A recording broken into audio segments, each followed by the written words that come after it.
the refrigerant is continuously flowing.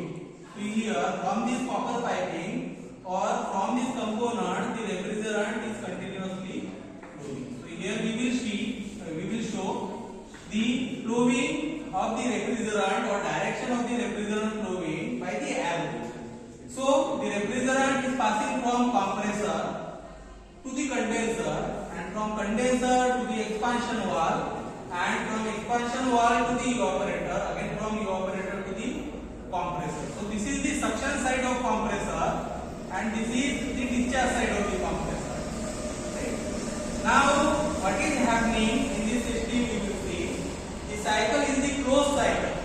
Okay, closed cycle means throughout the system we are using the same refrigerant, we are not changing the refrigerant.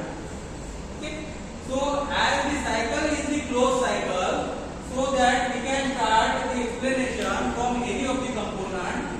So suppose this is the suction point is the point number 1 and discharge point is point number 2. So we will see what is happening from the evaporator.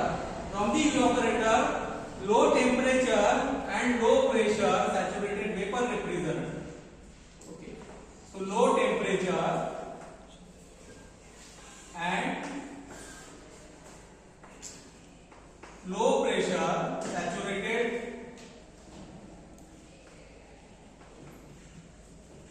vapor refrigerant is coming to the compressor.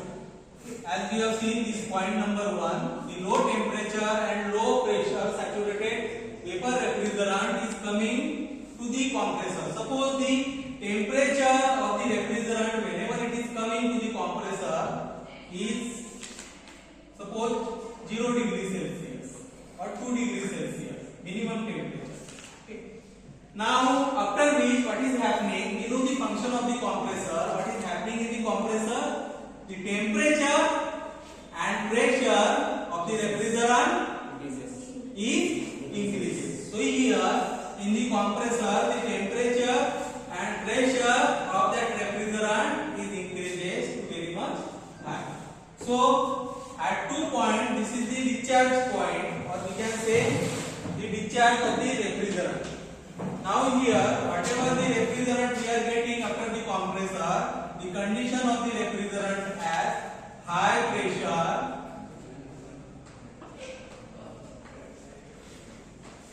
and high temperature superheated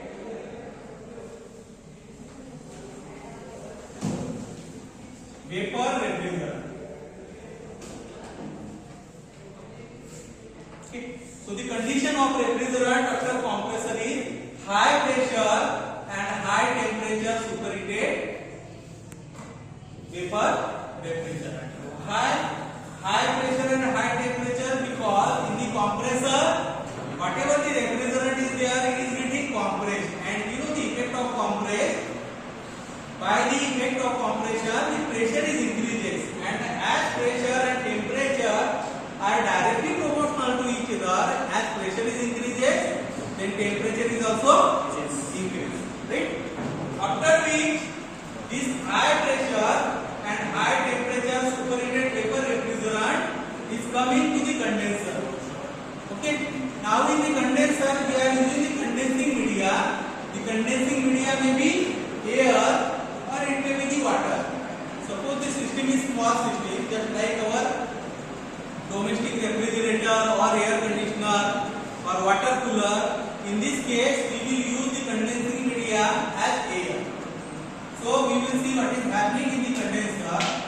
In the condenser there is the heat is rejected, latent heat is rejected. Okay.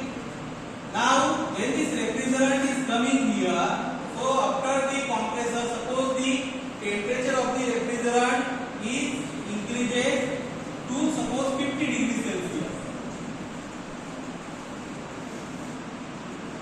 Now this high temperature and high pressure refrigerant will come to the condenser. Now we will see what is happening in the condenser. In the condenser, the latent heat of the refrigerant is rejected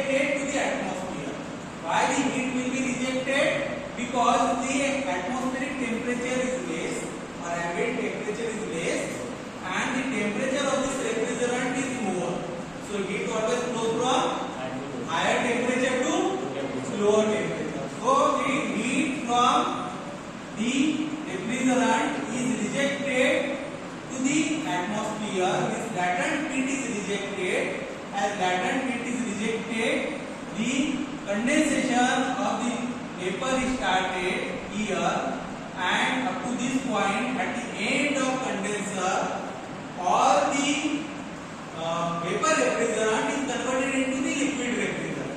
Okay, so in here at this point we are getting the liquid refrigerant, and the condition of the refrigerant as high temperature and high pressure saturated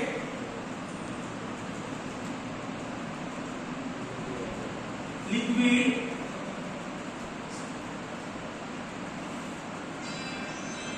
refrigerant. Okay, high temperature and high pressure